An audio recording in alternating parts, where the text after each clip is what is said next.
ਸ਼੍ਰੀ ਅਕਾਲ। ਅੱਜ ਅਸੀਂ general info ਤੇ ਤੁਹਾਡੇ ਨਾਲ ਰੌਬਰਟ ਟੀ ਕਿਓਸਾਕੀ ਦੀ best book the business of the 21st century ਦਾ ਪੰਜਾਬੀ ਅਨੁਵਾਦ ਪੇਸ਼ ਕਰ ਰਹੇ ਹਾਂ। ਰੌਬਰਟ ਟੀ ਕਿਓਸਾਕੀ ਉਹੀ ਵਿਅਕਤੀ ਹੈ ਜਿਨ੍ਹਾਂ ਨੇ Rich Dad Poor Dad series ਦੀ ਇੱਕ ਤੋਂ ਵੱਧ ਇੱਕ ਬੈਸਟ ਸੈਲਿੰਗ ਬੁੱਕਸ ਲਿਖੀਆਂ ਹਨ। ਇਸ ਕਿਤਾਬ ਨੂੰ ਧਿਆਨ ਨਾਲ ਸੁਣੋ, ਸਮਝੋ, ਕਿਉਂਕਿ ਇਸ ਕਿਤਾਬ ਵਿੱਚ 21ਵੀਂ ਸਦੀ ਦੇ business, network marketing, direct selling ਵਿੱਚ ਸਫਲ ਹੋਣ ਦਾ ਫਾਰਮੂਲਾ ਲੁਕਿਆ ਹੋਇਆ ਹੈ। ਤਾਂ ਆਓ ਪੜ੍ਹਦੇ ਹਾਂ ਉਹਨਾਂ ਦੀ ਇਸ ਅਨਮੋਲ ਕਿਤਾਬ ਨੂੰ।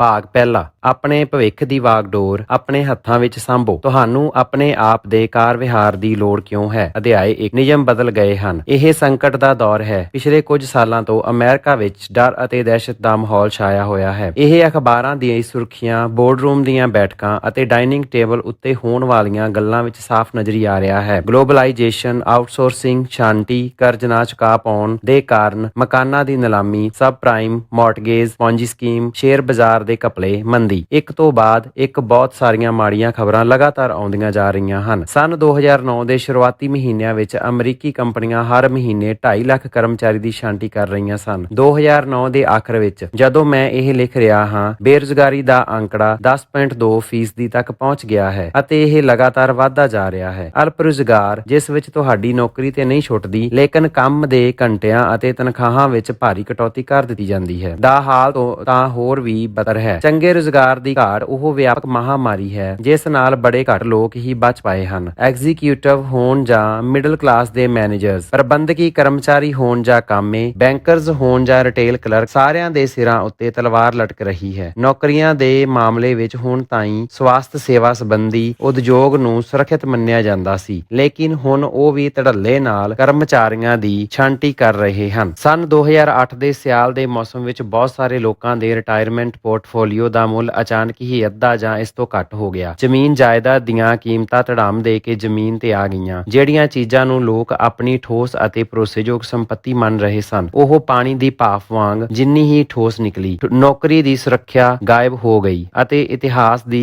ਗਰਭ ਵਿੱਚ ਸਮਾ ਗਈ। 2009 ਵਿੱਚ USA ਟੂਡੇ ਨੇ ਅਮਰੀਕੀਆਂ ਦਾ ਇੱਕ ਸਰਵੇਖਣ ਕੀਤਾ ਜਿਸ ਵਿੱਚ 60% ਨੇ ਕਿਹਾ ਕਿ ਅਜੋਕੇ ਹਾਲਾਤ ਨੂੰ ਉਹ ਆਪਣੇ ਜੀਵਨ ਕਾਲ ਦਾ ਸਭ ਤੋਂ ਵੱਡਾ ਸੰਕਟ ਮੰਨਦੇ ਹਨ। ਜ਼ਾਹਰ ਹੈ ਤੁਸੀਂ ਇਹ ਸਾਰਾ ਕੁਝ ਪਹਿਲਾਂ ਤੋਂ ਹੀ ਜਾਣਦੇ ਹੋ, ਲੇਕਿਨ ਇੱਥੇ ਮੈਂ ਇੱਕ ਇਹੋ ਜਿਹੀ ਚੀਜ਼ ਦੱਸਣ ਜਾ ਰਿਹਾ ਹਾਂ ਜਿਸ ਨੂੰ ਸ਼ਾਇਦ ਤੁਸੀਂ ਨਹੀਂ ਜਾਣਦੇ ਹੋ। ਦਰਅਸਲ ਇਸ ਵਿੱਚ ਕੁਝ ਅਚਨਚੇਤ ਨਹੀਂ ਹੋਇਆ। ਨਿਸ਼ਚਿਤ ਤੌਰ ਤੇ ਲੋਕਾਂ ਦੀ ਨੀਂਦਰ ਹੁਣੇ ਹੀ ਟੁੱਟੀ ਹੈ ਜਦੋਂ ਗੰਭੀਰ ਆਰਥਿਕ ਸੰਕਟ ਕਾਰਨ ਉਹਨਾਂ ਦੀ ਆਮਦਨ ਖਤਰੇ ਵਿੱਚ ਪੈ ਗਈ। ਲੇਕਿਨ ਤੁਹਾਡੀ ਆਮਦਨ ਰਾਤੋਂ ਰਾਤ ਖਤਰੇ ਵਿੱਚ ਨਹੀਂ ਪਈ। ਇਹ ਤਾਂ ਹਮੇਸ਼ਾ ਤੋਂ ਖਤਰੇ ਵਿੱਚ ਸੀ। ਜ਼ਿਆਦਾਤਰ ਅਮਰੀਕੀ ਵਸੋਂ ਸਾਲਾਂ ਤੋਂ ਦਿਵਾਲੀਆਪਨ ਅਤੇ ਤਬਾਹੀ ਦੇ ਵਿਚਕਾਰਲੀ ਖਾਈ ਵਿੱਚ ਪੀਂਘ ਲੈ ਰਹੀ ਸੀ। ਮਹੀਨੇ ਦੇ ਖਰਚ ਚਲਾਉਣ ਲਈ ਇਹ ਅਗਲੇ 1-2 ਮਹੀਨਿਆਂ ਦੀ ਤਨਖਾਹਾਂ ਦੇ ਭਰੋਸੇ ਬੈਠੀ ਹੋਈ ਸੀ। ਇਸ ਦੇ ਕੋਲ ਨਗਦ ਬਚਤ ਦਾ ਬੜਾ ਕਮਜ਼ੋਰ ਸਹਾਰਾ ਸੀ, ਜਾਂ ਜ਼ਿਆਦਾਤਰ ਮਾਮਲਿਆਂ ਵਿੱਚ ਸਹਾਰਾ ਹੀ ਨਹੀਂ ਸੀ। ਨੌਕਰੀ ਤੋਂ ਮਿਲਣ ਵਾਲੀ ਤਨਖਾਹਾਂ ਨੂੰ ਸਮੇਂ ਦੇ ਬਦਲੇ ਧਨ ਦੀ ਅਦਲਾ ਬਦਲੀ ਕਿਹਾ ਜਾਂਦਾ ਸੀ ਅਤੇ ਮੰਦੀ ਦੇ ਦੌਰ ਵਿੱਚ ਇਹ ਆਮਦਨ ਦਾ ਸਭ ਤੋਂ ਘੱਟ ਭਰੋਸੇਮੰਦ ਸਰੋਤ ਹੈ। ਇੰਜ ਕਿਉਂ? ਕਿਉਂਕਿ ਜਦ ਛਾਂਟੀ ਹੋਣ ਲੱਗਦੀ ਹੈ ਤਾਂ ਅਰਥ ਵਿਵਸਥਾ ਵਿੱਚ ਬੜੀ ਘੱਟ ਵਾਧੂ ਆਮਦਨ ਬਚਦੀ ਹੈ ਜਿਹੜੀ ਤੁਹਾਡੇ ਸਮੇਂ ਦੇ ਬਦਲੇ ਪੈਸੇ ਦੇ ਸਕੇ।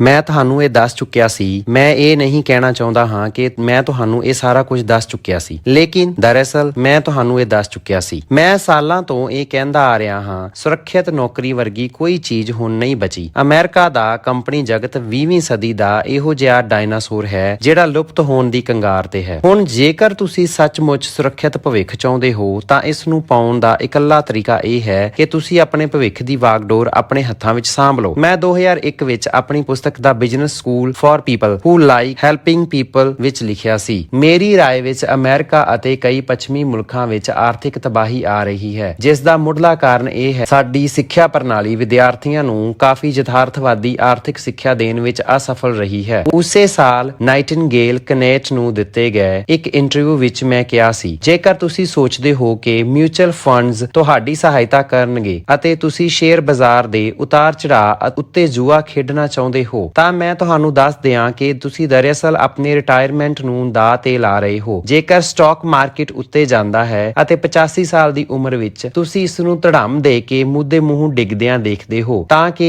ਹੋਵੇਗਾ? ਇਸ ਤੇ ਕੋਈ ਕਾਬੂ ਨਹੀਂ ਹੁੰਦਾ। ਮੈਂ ਇਹ ਨਹੀਂ ਕਹਿ ਰਿਹਾ ਕਿ ਮਿਊਚੁਅਲ ਫੰਡਸ ਮਾੜੇ ਹੁੰਦੇ ਹਨ। ਮੈਂ ਤਾਂ ਸਿਰਫ ਇਹ ਕਹਿ ਰਿਹਾ ਹਾਂ ਕਿ ਉਹ ਨਾ ਤਾਂ ਸੁਰੱਖਿਅਤ ਹੁੰਦੇ ਹਨ ਅਤੇ ਨਾ ਹੀ ਹੋਸ਼ਿਆਰ। ਮੈਂ ਤਾਂ ਉਹਨਾਂ ਦੇ ਚੱਕਰ ਵਿੱਚ ਆਪਣਾ ਆਰਥਿਕ ਭਵਿੱਖ ਕਦੇ ਵੀ ਦਾਅ ਉੱਤੇ ਨਹੀਂ ਲਾਵਾਂਗਾ। ਦੁਨੀਆ ਦੇ ਇਤਿਹਾਸ ਵਿੱਚ ਇੰਜ ਪਹਿਲਾਂ ਕਦੇ ਵੀ ਨਹੀਂ ਹੋਇਆ ਕਿ ਇੰਨੇ ਸਾਰੇ ਲੋਕਾਂ ਨੇ ਆਪਣੇ ਰਿਟਾਇਰਮੈਂਟ ਨੂੰ ਸ਼ੇਅਰ ਬਾਜ਼ਾਰ ਵਿੱਚ ਦਾਅ ਉੱਤੇ ਲਾਇਆ ਹੋਵੇ। ਇਹ ਤਾਂ ਸਰਾਸਰ ਪਾਗਲਪਨ ਹੈ। ਕੀ ਤੁਸੀਂ ਸੋਚਦੇ ਹੋ ਕਿ ਬੁਢਾਪੇ ਵਿੱਚ ਤੁਹਾਡੀ ਦੇਖਭਾਲ ਕਰਨ ਲਈ ਸਮਾਜਿਕ ਸੁਰੱਖਿਆ ਮੌਜੂਦ ਰਹੇਗੀ? ਜੇਕਰ ਤੁਹਾਨੂੰ ਇਸ ਗੱਲ ਉੱਤੇ ਭਰੋਸਾ ਹੈ ਤਾਂ ਤੇ ਸ਼ਾਇਦ ਤੁਸੀਂ ਈਸਟਰ ਬਨੀ ਉੱਤੇ ਵੀ ਭਰੋਸਾ ਕਰਦੇ ਹੋਵੋਗੇ। ਅਤੇ ਮਾਰਚ 2005 ਵਿੱਚ ਦਿੱਤੇ ਗਏ ਇੱਕ ਇੰਟਰਵਿਊ ਵਿੱਚ ਮੈਂ ਕਿਹਾ, ਕਿਸੇ ਕਾਗਜ਼ੀ ਸੰਪत्ति ਦੀ ਸਭ ਤੋਂ ਵੱਡੀ ਸ਼ਕਤੀ ਇਹ ਹੈ ਕਿ ਇਸ ਨੂੰ ਤੁਰੰਤ ਭੁਨਾਇਆ ਜਾ ਸਕਦਾ ਹੈ ਅਤੇ ਇਹੀ ਇਸ ਦੀ ਸਭ ਤੋਂ ਵੱਡੀ ਕਮਜ਼ੋਰੀ ਵੀ ਹੈ। ਅਸੀਂ ਸਾਰੇ ਜਾਣਦੇ ਹਾਂ ਕਿ ਸ਼ੇਅਰ ਬਾਜ਼ਾਰ ਇੱਕ ਵਾਰ ਫਿਰ ਡਿੱਗਣ ਵਾਲਾ ਹੈ ਅਤੇ ਅਸੀਂ ਇੱਕ ਵਾਰ ਫਿਰ ਤਬਾਹ ਹੋਣ ਵਾਲੇ ਹਾਂ। ਤੁਸੀਂ ਇੰਜ ਕਿਉਂ ਕਰਨਾ ਚਾਹੁੰਦੇ ਹੋ? ਇਸ ਤੋਂ ਬਾਅਦ ਕੀ ਹੋਇਆ? ਬਾਜ਼ਾਰ ਇੱਕ ਵਾਰੀ ਫਿਰ ਡਿੱਗਿਆ ਅਤੇ ਕਈ ਲੋਕ ਦੁਬਾਰਾ ਤਬਾਹ ਹੋ ਗਏ। ਕਿਉਂ? ਕਿਉਂਕਿ ਸਾਡੀਆਂ ਆਦਤਾਂ ਅਤੇ ਮਾਨਸਿਕਤਾ ਨਹੀਂ ਬਦਲੀ। ਅਸੀਂ ਜ਼ਰਾ ਵੀ ਨਹੀਂ ਬਦਲੇ। 1971 ਵਿੱਚ ਅਮਰੀਕੀ ਅਰਥ ਵਿਵਸਥਾ ਨੇ ਸੁਨਹਿਰੇ ਪੈਮਾਨੇ ਦਾ ਪਾਲਣ ਕਰਨਾ ਛੱਡ ਦਿੱਤਾ। ਉਂਝ ਇਹ ਸੰਸਦ ਦੇ ਪਾਸ ਕੀਤੇ ਬਗੈਰ ਹੋਇਆ, ਲੇਕਿਨ ਮੁੱਦੇ ਦੀ ਗੱਲ ਇਹ ਸੀ ਕਿ ਇਹ ਹੋ ਗਿਆ। ਇਹ ਕਿਉਂ ਮਹੱਤਵਪੂਰਨ ਹੈ? ਕਿਉਂਕਿ ਇਸ ਦੀ ਬਦੌਲਤ ਅਸੀਂ ਆਪਣੀ ਇੱਛਾ ਮੁਤਾਬਕ ਜ਼ਿਆਦਾ ਤੋਂ ਜ਼ਿਆਦਾ ਨੋਟ ਛਾਪ ਸਕਦੇ ਸੀ ਅਤੇ ਉਹਨਾਂ ਦਾ ਮੁੱਲ ਕਿਸੇ ਅਸਲ ਜਾਂ ਠੋਸ ਸੰਪत्ति ਉੱਤੇ ਆਧਾਰਿਤ ਨਹੀਂ ਸੀ ਰਹਿ ਗਿਆ। ਅਸਲੀਅਤ ਤੋਂ ਪਲਾਇਨ ਕਰਨ ਦੀ ਬਦੌਲਤ ਇਤਿਹਾਸ ਵਿੱਚ ਸਭ ਤੋਂ ਵੱਡੇ ਆਰਥਿਕ ਉਛਾਲ ਦਾ ਦਰਵਾਜ਼ਾ ਖੁੱਲ ਗਿਆ। ਇਸ ਤੋਂ ਬਾਅਦ ਤਕਰੀਬਨ 3.5 ਦਹਾਕਿਆਂ ਤੱਕ ਅਮਰੀਕੀ ਮਿਡਲ ਕਲਾਸ ਵਿੱਚ ਇੱਕ ਜ਼ਬਰਦਸਤ ਧਮਾਕਾ ਹੋਇਆ। ਜਿਵੇਂ-ਜਿਵੇਂ ਡਾਲਰ ਦਾ ਮੁੱਲ ਘਟਦਾ ਗਿਆ, ਤਿਵੇਂ-ਤਿਵੇਂ ਜ਼ਮੀਨ ਜਾਇਦਾਦ ਅਤੇ ਹੋਰ ਸੰਪत्तियां ਤੇ ਕਾਗਜ਼ੀ ਕੀਮਤਾਂ ਵਿੱਚ ਤੇਜ਼ੀ ਆਈ। ਆਮ ਲੋਕ ਕਰੋੜਪਤੀ ਬਣਨ ਲੱਗੇ। ਅਚਨਚੇਤ ਹੀ ਕਰਜ਼ ਹਰ ਕਿਸੇ ਨੂੰ ਹਰ ਵਕਤ ਹਰ ਕਿਤੇ ਉਪਲਬਧ ਹੋਣ ਲੱਗਾ ਅਤੇ ਕ੍ਰੈਡਿਟ ਕਾਰਡਸ ਕੁਝ ਉਸੇ ਤਰ੍ਹਾਂ ਪੁੰਗਰਨ ਲੱਗੇ ਜਿਵੇਂ ਬਸੰਤ ਦੀ ਵਰਖਾ ਵਿੱਚ ਕੁੱਕਰ ਮੁੱਤੇ ਪੁੰਗਰ ਜਾਂਦੇ ਹਨ। ਇਨ੍ਹਾਂ ਕ੍ਰੈਡਿਟ ਕਾਰਡਸ ਦਾ ਕਰਜ਼ ਉਤਾਰਨ ਲਈ ਅਮਰੀਕੀ ਆਪਣੇ ਮਕਾਨਾਂ ਦਾ ਇਸਤੇਮਾਲ ATM ਵਾਂਗ ਕਰਨ ਲੱਗੇ। ਉਹ ਕਰਜ਼ ਲੈਂਦੇ ਸਨ ਅਤੇ ਉਸ ਨੂੰ ਉਤਾਰਨ ਲਈ ਆਪਣੇ ਮਕਾਨ ਨੂੰ ਦੁਬਾਰਾ ਫਾਈਨਾਂਸ ਕਰਾ ਲੈਂਦੇ ਸਨ। ਆਖਿਰ ਜ਼ਮੀਨ ਜਾਇਦਾਦ ਦਾ ਮੁੱਲ ਹਮੇਸ਼ਾ ਵੱਧਦਾ ਹੈ ਨਾ? ਹਰਗਿਜ਼ ਨਹੀਂ। 2007 ਤੱਕ ਅਸੀਂ ਇਸ ਆਰਥਿਕ ਗੁਬਾਰੇ ਵਿੱਚ ਇੰਨੀ ਸਾਰੀ ਗਰਮ ਹਵਾ ਭਰ ਚੁੱਕੇ ਸੀ ਕਿ ਉਹ ਇਸ ਤੋਂ ਜ਼ਿਆਦਾ ਹਵਾ ਬਰਦਾਸ਼ਤ ਨਹੀਂ ਕਰ ਸਕਦਾ ਸੀ ਅਤੇ ਫੈਂਟਸੀ ਦੁਬਾਰਾ ਧੜਾਮ ਦੇ ਕੇ ਜ਼ਮੀਨ ਤੇ ਆ ਡਿੱਗੀ। ਇੰਜ ਨਹੀਂ ਹੈ ਕਿ ਸਿਰਫ ਲੇਮੈਨ ਬ੍ਰਦਰਜ਼ ਅਤੇ ਬੀਅਰ ਸਟੇਰਨਸ ਹੀ ਢਹਿ ਢੇਰੀ ਹੋਏ। ਕਰੋੜਾਂ ਅਮਰੀਕੀਆਂ ਨੇ ਆਪਣੀ 401k ਰਿਟਾਇਰਮੈਂਟ ਯੋਜਨਾਵਾਂ, ਪੈਨਸ਼ਨ ਅਤੇ ਨੌਕਰੀਆਂ ਵੀ ਗਵਾ ਲਈਆਂ। ਸਨ 1950 ਦੇ ਦਹਾਕੇ ਵਿੱਚ ਜਨਰਲ ਮੋਟਰਜ਼ ਅਮਰੀਕਾ ਦੀ ਸਭ ਤੋਂ ਸ਼ਕਤੀਸ਼ਾਲੀ ਕਾਰਪੋਰੇਸ਼ਨ ਸੀ। ਉਸ ਵੇਲੇ ਅਖਬਾਰ ਵਾਲਿਆਂ ਨੇ GM ਦੇ ਪ੍ਰੈਜ਼ੀਡੈਂਟ ਦੇ ਕਥਨ ਨੂੰ ਇੱਕ ਸੰਦਰਭ ਵਿੱਚ ਬਦਲ ਦਿੱਤਾ ਜਿਹੜਾ ਕਈ ਦਹਾਕਿਆਂ ਤੱਕ ਪ੍ਰਚਲਿਤ ਰਿਹਾ, GM ਜਿੱਥੇ ਜਾਵੇਗਾ ਦੇਸ਼ ਉਸੇ ਵੱਲ ਹੀ ਜਾਵੇਗਾ। ਦੇਖੋ ਦੋਸਤੋ, ਇਹ ਸ਼ਾਇਦ ਚੰਗੀ ਖਬਰ ਨਹੀਂ ਹੈ ਕਿਉਂਕਿ 2009 ਵਿੱਚ GM ਦਿਵਾਲੀਆ ਹੋ ਗਿਆ ਅਤੇ ਉਸੇ ਸਾਲ ਗਰਮੀਆਂ ਵਿੱਚ ਕੈਲੀਫੋਰਨੀਆ ਰਾਜ ਨਗਦ ਪੈਸਿਆਂ ਦੀ ਬਜਾਏ IOU ਦੇ ਜ਼ਰੀਏ ਆਪਣੇ ਬਿੱਲਾਂ ਦਾ ਭੁਗਤਾਨ ਕਰ ਰਿਹਾ ਸੀ। ਹਾਲ ਫਿਲਹਾਲ ਅਮਰੀਕਾ ਵਿੱਚ ਆਪਣੇ ਘਰ ਦੇ ਮਾਲਕ ਲੋਕਾਂ ਦੀ ਫੀਸਦੀ ਘਟ ਰਹੀ ਹੈ। ਕਰਜ਼ ਨਾ ਚੁਕਾਉਣ ਕਾਰਨ ਬੈਂਕ ਜਿੰਨੇ ਘਰ ਨਿਲਾਮ ਕਰ ਰਹੇ ਹਨ ਉਨੇ ਇਤਿਹਾਸ ਵਿੱਚ ਪਹਿਲਾਂ ਕਦੇ ਨਹੀਂ ਹੋਏ। ਮਿਡਲ ਕਲਾਸ ਪਰਿਵਾਰਾਂ ਦੀ ਗਿਣਤੀ ਘਟਦੀ ਜਾ ਰਹੀ ਹੈ। ਜ਼ਿਆਦਾਤਰ ਲੋਕਾਂ ਦੇ ਬਚਤ ਖਾਤੇ ਵਿੱਚ ਕੁਝ ਵੀ ਨਹੀਂ ਹੈ ਅਤੇ ਜਿਨ੍ਹਾਂ ਕੋਲ ਹੈ ਉਹਨਾਂ ਦੇ ਖਾਤਿਆਂ ਵਿੱਚ ਆਕਾਰ ਛੋਟਾ ਹੋ ਗਿਆ ਹੈ ਜਦੋਂ ਕਿ ਪਰਿਵਾਰਕ ਕਰਜ਼ ਵੱਧਦਾ ਜਾ ਰਿਹਾ ਹੈ। ਗਰੀਬੀ ਦੀ ਲਕੀਰ ਹੇਠਾਂ ਰਹਿਣ ਵਾਲੇ ਲੋਕਾਂ ਦੀ ਗਿਣਤੀ ਅਧਿਕਾਰਿਕ ਤੌਰ ਤੇ ਬੜੀ ਤੇਜ਼ੀ ਨਾਲ ਵੱਧ ਰਹੀ ਹੈ। 65 ਸਾਲ ਦੀ ਉਮਰ ਤੋਂ ਬਾਅਦ ਕੰਮ ਕਰਨ ਵਾਲੇ ਲੋਕਾਂ ਦੀ ਗਿਣਤੀ ਵੀ ਵੱਧ ਰਹੀ ਹੈ। ਦਿਵਾਲੀਆ ਹੋਣ ਵਾਲੇ ਲੋਕਾਂ ਦੀ ਗਿਣਤੀ ਅਸਮਾਨ ਨੂੰ ਛੂ ਰਹੀ ਹੈ ਅਤੇ ਕਈ ਅਮਰੀਕੀਆਂ ਕੋਲ ਰਿਟਾਇਰ ਹੋਣ ਲਈ ਯੋਗ ਪੈਸੇ ਨਹੀਂ ਹਨ। ਉਹ ਉਹਨਾਂ ਦੇ ਨੇੜੇ ਤੇੜੇ ਵੀ ਨਹੀਂ ਹਨ। ਕੀ ਇੰਨੀਆਂ ਤਮਾਮ ਮਾੜੀਆਂ ਖਬਰਾਂ ਵੱਲ ਤੁਹਾਡਾ ਧਿਆਨ ਗਿਆ? ਯਕੀਨਨ। ਅਤੇ ਇਹ ਤੁਸੀਂ ਇਕੱਲੇ ਨਹੀਂ ਹੋ। ਆਖਿਰਕਾਰ ਅਮਰੀਕੀਆਂ ਦੇ ਨੇ ਨੀਂਦਰ ਦੀ ਮਦਹੋਸ਼ੀ ਵਿੱਚ ਅਲਾਰਮ ਦਾ ਸਨੂਜ਼ ਬਟਨ ਨੱਪਣਾ ਛੱਡ ਦਿੱਤਾ ਹੈ। ਬਿਹਤਰੀਨ, ਹੁਣ ਤੁਸੀਂ ਜਾਗ ਚੁੱਕੇ ਹੋ ਅਤੇ ਅੱਖਾਂ ਖੋਲ ਕੇ ਇਹ ਦੇਖ ਰਹੇ ਹੋ ਕਿ ਹਾਲਾਤ ਚੰਗੇ ਨਹੀਂ ਹਨ। ਇਸ ਲਈ ਆਓ ਅਸੀਂ ਥੋੜੀ ਜ਼ਿਆਦਾ ਡੂੰਘੀ ਨਜ਼ਰ ਨਾਲ ਦੇਖੀਏ ਕਿ ਇਸ ਦਾ ਅਸਲ ਵਿੱਚ ਅਰਥ ਕੀ ਹੈ ਅਤੇ ਇਸ ਬਾਰੇ ਤੁਸੀਂ ਕੀ ਕਰ ਸਕਦੇ ਹੋ। ਇਹ ਇੱਕ ਨਵੀਂ ਸਦੀ ਹੈ। ਜਦੋਂ ਮੈਂ ਬੱਚਾ ਸੀ ਤਾਂ ਮੇਰੇ ਮਾਂ-ਪਿਓ ਨੇ ਮੈਨੂੰ ਸਫਲਤਾ ਦਾ ਉਹੀ ਫਾਰਮੂਲਾ ਸਿਖਾਇਆ ਜਿਹੜਾ ਕਿ ਸ਼ਾਇਦ ਤੁਹਾਨੂੰ ਵੀ ਸਿਖਾਇਆ ਗਿਆ ਹੋਵੇ। ਸਕੂਲ ਜਾਓ, ਮਿਹਨਤ ਨਾਲ ਪੜ੍ਹੋ ਅਤੇ ਚੰਗੇ ਗ੍ਰੇਡ ਲਿਆਓ ਤਾਂ ਜੋ ਤੁਹਾਨੂੰ ਸੁਰੱਖਿਅਤ, ਉੱਚੀ ਤਨਖਾਹ ਅਤੇ ਹੋਰ ਲਾਹੇ ਵਾਲੀ ਨੌਕਰੀ ਮਿਲ ਸਕੇ। ਇਸ ਤੋਂ ਬਾਅਦ ਤੁਹਾਡੀ ਕੰਪਨੀ ਤੁਹਾਡੀ ਪਰਵਾਹ ਕਰੇਗੀ। ਲੇਕਿਨ ਇਹ ਉਦਯੋਗਿਕ ਯੁੱਗ ਦੀ ਸੋਚ ਸੀ ਅਤੇ ਅੱਜਕੱਲ ਅਸੀਂ ਉਦਯੋਗਿਕ ਯੁੱਗ ਵਿੱਚ ਨਹੀਂ ਰਹਿੰਦੇ। ਤੁਹਾਡੀ ਕੰਪਨੀ ਤੁਹਾਡੀ ਪਰਵਾਹ ਨਹੀਂ ਕਰੇਗੀ, ਸਰਕਾਰ ਤੁਹਾਡੀ ਪਰਵਾਹ ਨਹੀਂ ਕਰੇਗੀ, ਕੋਈ ਵੀ ਤੁਹਾਡੀ ਪਰਵਾਹ ਨਹੀਂ ਕਰੇਗਾ। ਇਹ ਨਵੀਂ ਸਦੀ ਹੈ ਅਤੇ ਇਸ ਵਿੱਚ ਨਿਯਮ ਬਦਲ ਗਏ ਹਨ। ਮੇਰੇ ਮਾਪਿਓ ਨੌਕਰੀ ਦੀ ਸੁਰੱਖਿਆ, ਕੰਪਨੀ ਦੀ ਪੈਨਸ਼ਨ, ਸਮਾਜਿਕ ਸੁਰੱਖਿਆ ਅਤੇ ਮੈਡੀਕੇਅਰ ਉੱਤੇ ਭਰੋਸਾ ਕਰਦੇ ਸਨ। ਇਹ ਸਾਰੇ ਕਿਸੇ ਪਿੱਟੇ ਅਤੇ ਪੁਰਾਤਨ ਪੰਥੀ ਵਿਚਾਰ ਹਨ ਜਿਹੜੇ ਗੁਜ਼ਰੇ ਜ਼ਮਾਨੇ ਦੇ ਅਵਸ਼ੇਸ਼ ਹਨ। ਅੱਜ ਨੌਕਰੀ ਦੀ ਸੁਰੱਖਿਆ ਕਿਸੇ ਮਖੌਲ ਤੋਂ ਤੋਂ ਘੱਟ ਨਹੀਂ ਰਹਿ ਗਈ। ਕਿਸੇ ਇੱਕ ਕੰਪਨੀ ਵਿੱਚ ਸਾਰੀ ਜ਼ਿੰਦਗੀ ਨੌਕਰੀ ਕਰਨ ਦਾ ਵਿਚਾਰ ਇਸ ਦੀ IBM ਨੇ ਆਪਣੇ ਸੁਨਹਿਰੇ ਯੁੱਗ ਵਿੱਚ ਪੈਰਵੀ ਕੀਤੀ ਸੀ, ਉਨਾ ਹੀ ਪੁਰਾਤਨ ਹੋ ਚੁੱਕਿਆ ਹੈ ਜਿੰਨਾ ਕਿ ਟਾਈਪਰਾਈਟਰ। ਕਈ ਲੋਕ ਆਪਣੀ 401k ਰਿਟਾਇਰਮੈਂਟ ਯੋਜਨਾਵਾਂ ਨੂੰ ਸੁਰੱਖਿਅਤ ਮੰਨਦੇ ਸਨ। ਉਹ ਸੋਚਦੇ ਸਨ ਕਿ ਬਲੂ ਚਿਪ ਸ਼ੇਅਰਾਂ ਅਤੇ ਮਿਊਚੁਅਲ ਫੰਡਸ ਉੱਤੇ ਆਧਾਰਿਤ ਇਹਨਾਂ ਯੋਜਨਾਵਾਂ ਵਿੱਚ ਕੀ ਗਲਤ ਹੋ ਸਕਦਾ ਸੀ, ਲੇਕਿਨ ਜਿਵੇਂ ਬਾਅਦ ਵਿੱਚ ਪਤਾ ਚੱਲਿਆ ਇਹਨਾਂ ਵਿੱਚ ਸਾਰਾ ਕੁਝ ਗਲਤ ਹੋ ਸਕਦਾ ਸੀ। ਪੁਰਾਣੇ ਜ਼ਮਾਨੇ ਦੀਆਂ ਇਹ ਬੁੱਢੀਆਂ ਗਾਵਾਂ ਹੁਣ ਦੁਧਾਰੂ ਨਹੀਂ ਰਹਿ ਗਈਆਂ ਅਤੇ ਇਸ ਦਾ ਕਾਰਨ ਵੀ ਸਿਰਫ ਇੰਨਾ ਹੈ ਕਿ ਉਹ ਸਾਰੀਆਂ ਹੁਣ ਅਪ੍ਰਚਲਿਤ ਹੋ ਚੁੱਕੀਆਂ ਹਨ। ਪੈਨਸ਼ਨ, ਨੌਕਰੀ ਦੀ ਸੁਰੱਖਿਆ, ਰਿਟਾਇਰਮੈਂਟ ਦੀ ਸੁਰੱਖਿਆ, ਇਹ ਸਾਰੇ ਉਦਯੋਗਿਕ ਯੁੱਗ ਦੇ ਵਿਚਾਰ ਸਨ। ਅੱਜ ਅਸੀਂ ਸੂਚਨਾ ਦੇ ਯੁੱਗ ਵਿੱਚ ਰਹਿ ਰਹੇ ਹਾਂ, ਇਸ ਲਈ ਹੁਣ ਸਾਨੂੰ ਸੂਚਨਾ ਦੇ ਯੁੱਗ ਦੇ ਵਿਚਾਰਾਂ ਮੁਤਾਬਕ ਸੋਚਣ ਦੀ ਲੋੜ ਹੈ। ਖੁਸ਼ਕਿਸਮਤੀ ਨਾਲ ਲੋਕਾਂ ਨੇ ਸੁਣਨਾ ਅਤੇ ਸਿੱਖਣਾ ਸ਼ੁਰੂ ਕਰ ਦਿੱਤਾ ਹੈ। ਉਂਝ ਇਹ ਬੜੇ ਅਫਸੋਸ ਦੀ ਗੱਲ ਹੈ ਕਿ ਅਸੀਂ ਕਸ਼ਟ ਅਤੇ ਮੁਸ਼ਕਲਾਂ ਵਿੱਚ ਹੀ ਸਬਕ ਸਿੱਖਦੇ ਹਾਂ। ਬਹਿਰਹਾਲ ਤਸੱਲੀ ਦੀ ਗੱਲ ਇਹ ਹੈ, ਘੱਟੋ ਘੱਟ ਹੁਣ ਲੋਕ ਸਬਕ ਸਿੱਖ ਰਹੇ ਹਨ। ਜਦੋਂ ਵੀ ਸਾਡੇ ਸਾਹਮਣੇ ਕੋਈ ਵੱਡਾ ਸੰਕਟ ਆ ਕੇ ਖੜਾ ਹੁੰਦਾ ਹੈ, ਜਿਵੇਂ ਸ਼ੇਅਰ ਬਾਜ਼ਾਰ ਵਿੱਚ .com ਕੰਪਨੀਆਂ ਦਾ ਕ੍ਰੈਸ਼, 9/11 ਦੇ ਵਿਪਰੀਤ ਆਰਥਿਕ ਨਤੀਜੇ, 2008 ਦੀ ਵਿੱਤੀ ਦਹਿਸ਼ਤ ਅਤੇ 2009 ਦੀ ਮੰਦੀ, ਉਸੇ ਵੇਲੇ ਹੀ ਲੋਕਾਂ ਨੂੰ ਅਹਿਸਾਸ ਹੁੰਦਾ ਹੈ ਕਿ ਸੁਰੱਖਿਆ ਦੇ ਪੁਰਾਣੇ ਸਾਧਨ ਹੁਣ ਉਹਨਾਂ ਨੂੰ ਸੁਰੱਖਿਅਤ ਨਹੀਂ ਰੱਖ ਪਾਉਣਗੇ। ਕੰਪਨੀਆਂ ਦਾ ਮਿੱਥ ਹੁਣ ਖਤਮ ਹੋ ਚੁੱਕਿਆ ਹੈ। ਜੇਕਰ ਤੁਸੀਂ ਆਪਣੀ ਕੰਪਨੀ ਵਿੱਚ ਤਰੱਕੀ ਦੀ ਪੌੜੀ ਉੱਤੇ ਚੜ੍ਹਨ ਵਿੱਚ ਕਈ ਸਾਲ ਲਾਏ ਹਨ ਤਾਂ ਕਿ ਤੁਸੀਂ ਕਦੇ ਠਹਿਰ ਕੇ ਇਸ ਉੱਤੇ ਗੌਰ ਕੀਤਾ ਕਿ ਤੁਹਾਨੂੰ ਸਾਹਮਣੇ ਕਿਹੜਾ ਨਜ਼ਾਰਾ ਦਿਖਾਈ ਦਿੰਦਾ ਹੈ। ਤੁਸੀਂ ਪੁੱਛੋਗੇ ਕਿਹੜਾ ਨਜ਼ਾਰਾ? ਆਪਣੇ ਅੱਗੇ ਵਾਲੇ ਵਿਅਕਤੀ ਦਾ ਪਿਛਵਾੜਾ। ਤੁਹਾਨੂੰ ਬਸ ਉਹੀ ਨਜ਼ਰ ਆਉਂਦਾ ਹੈ। ਜੇਕਰ ਤੁਸੀਂ ਆਪਣੇ ਬਾਕੀ ਜੀਵਨ ਵਿੱਚ ਇਹੀ ਨਜ਼ਾਰਾ ਦੇਖਣਾ ਚਾਹੁੰਦੇ ਹੋ ਤਾਂ ਇਹ ਪੁਸਤਕ ਸ਼ਾਇਦ ਤੁਹਾਡੇ ਲਈ ਨਹੀਂ ਹੈ। ਲੇਕਿਨ ਜੇਕਰ ਤੁਸੀਂ ਕਿਸੇ ਦਾ ਪਿਛਵਾੜਾ ਦੇਖਦੇ ਦੇਖਦੇ ਥੱਕ ਚੁੱਕੇ ਹੋ ਅਤੇ ਉਕਤਾ ਚੁੱਕੇ ਹੋ ਤਾਂ ਅੱਗੇ ਵੀ ਪੜ੍ਹਦੇ ਰਹੋ।